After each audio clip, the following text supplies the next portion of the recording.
À une autre occasion, nous allâmes à l'appât de Cabeço. Arrivés là, nous nous prosternâmes à terre pour réciter les prières de l'ange.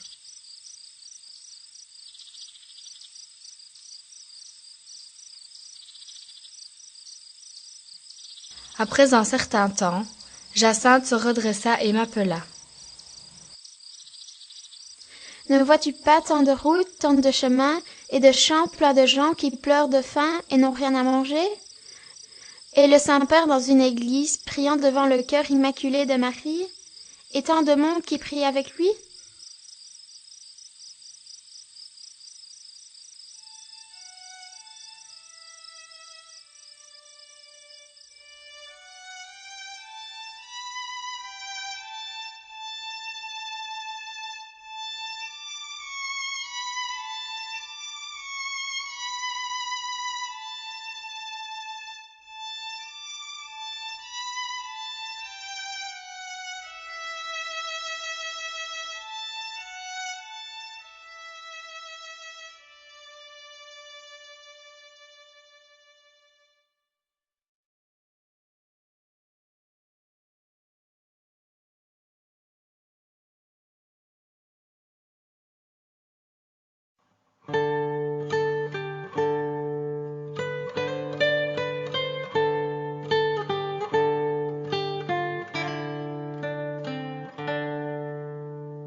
Ni tes parents, ni les miens ne sont venus nous voir.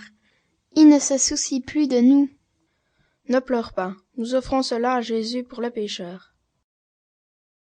Mais dites donc ce secret à monsieur l'administrateur. Que vous importe que cette dame ne le veuille pas? Cela, non. Au lieu de ça, je préfère mourir. Nous décidâmes alors de dire notre chapelet. Jacinthe prit une médaille qu'elle avait au cou et demanda à un prisonnier de la suspendre à un clou qu'il y avait au mur, et, à genoux devant cette médaille, nous commençâmes à prier. Les prisonniers prièrent avec nous pour autant qu'ils savaient le faire. Au moins ils étaient à genoux.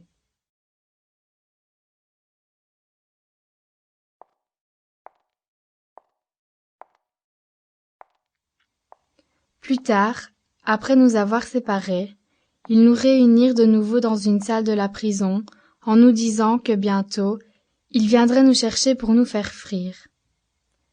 Jacinthe s'éloigna un peu vers la fenêtre qui donnait sur la foire aux bestiaux.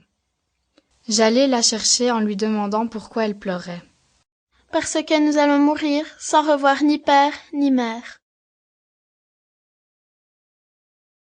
Je voudrais au moins voir ma mère. » Alors, tu ne veux pas offrir ce sacrifice pour la conversion des pécheurs? Si, je le veux. Si nous ne revoyons pas notre mère, patience, nous offrirons cela pour la conversion des pécheurs. Le pire serait si Notre-Dame ne revenait plus. C'est ce qui me serait le plus pénible. Mais je l'offrirai aussi pour les pécheurs.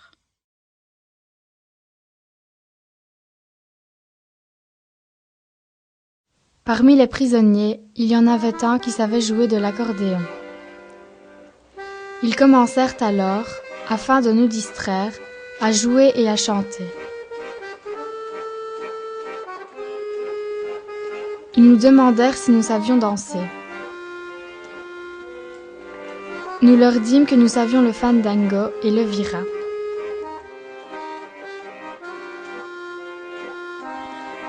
Jacinthe alors commença à danser en compagnie d'un pauvre voleur qui, la voyant si petite, finit par danser en la tenant dans ses bras.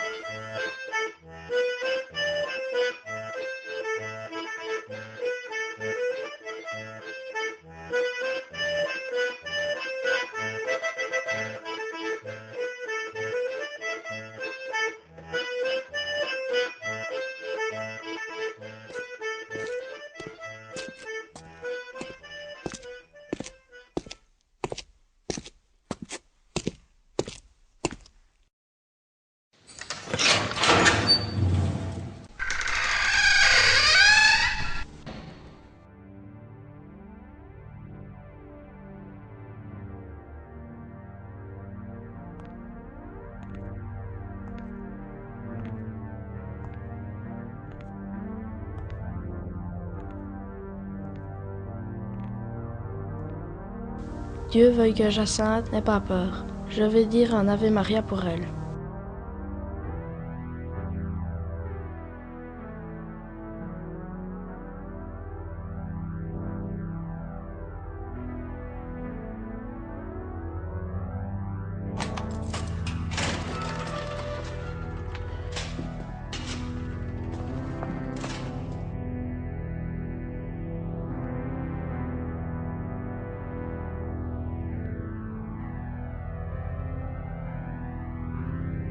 S'il nous tue, sous peu nous serons au ciel. Que c'est bon.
Ma mère commença aussi au cours de ce mois à retrouver un peu plus de paix.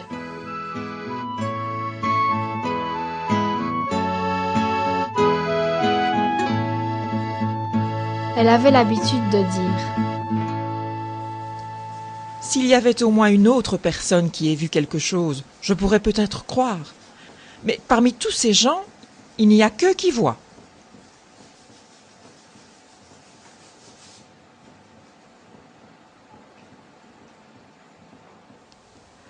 Or, durant ce dernier mois, plusieurs personnes dirent qu'elles avaient vu diverses choses. Les unes qu'elles avaient vu Notre-Dame, d'autres qu'elles avaient vu des signes dans le soleil, etc.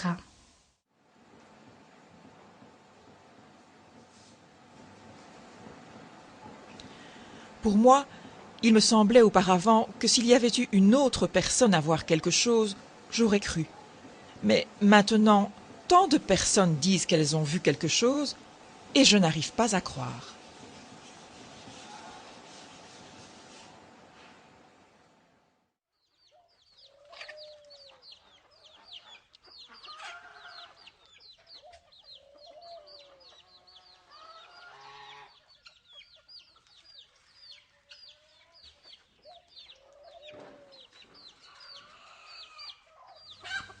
Dans ma famille, il y avait encore un autre chagrin dont j'étais la responsable, disait-on.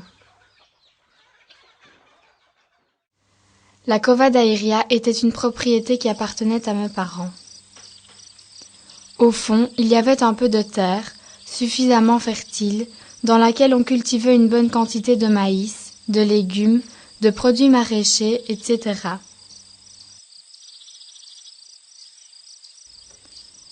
Sur les coteaux, il y avait quelques oliviers, des chênes verts et d'autres chênes.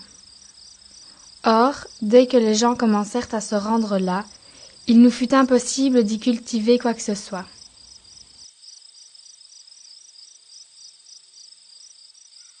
Tout était piétiné par les gens et les chevaux sur lesquels beaucoup venaient à la Cova d'Aïria, et les animaux se chargeaient de manger et abîmer ce qu'il en restait. Ma mère se lamentait de cette perte et me disait: « Toi maintenant, quand tu voudras manger, va le demander à cette dame. »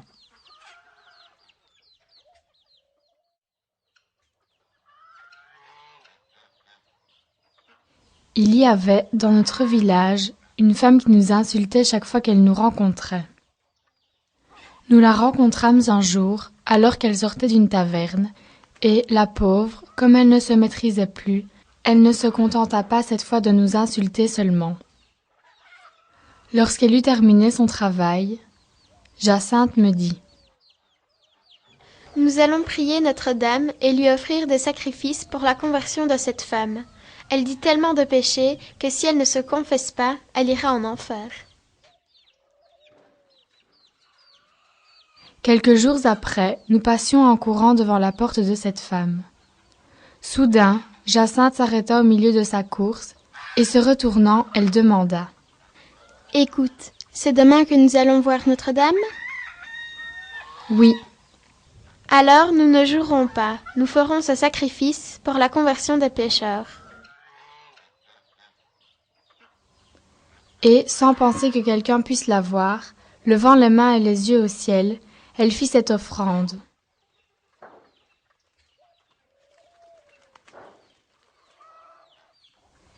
La pauvre femme nous observait par une ouverture de sa maison.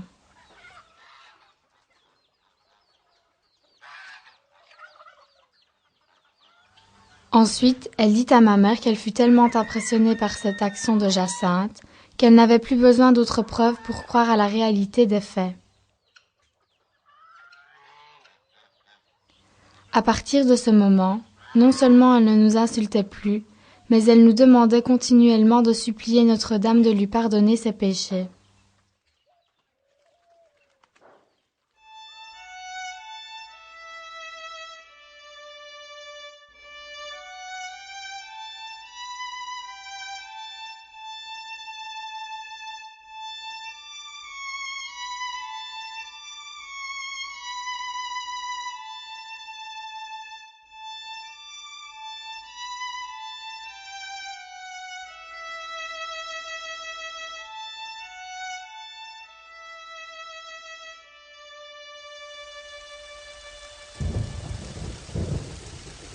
La rumeur avait couru que les autorités avaient décidé de faire exploser une bombe près de nous au moment de l'apparition. Je n'en ressentis aucune crainte, et parlant de cela avec mes cousins, nous disions: « Quelle joie si nous obtenions la grâce de monter avec Notre-Dame vers le ciel !» Cependant, mes parents prirent peur, et pour la première fois, ils voulurent m'accompagner. Nous sommes sortis de la maison très tôt, prévoyant que le chemin serait long. Le peuple était en foule. La pluie torrentielle. En chemin, les scènes du mois passé furent plus nombreuses et plus émouvantes. Même la boue des chemins n'empêchait pas ces gens de s'agenouiller, dans une attitude humble et suppliante.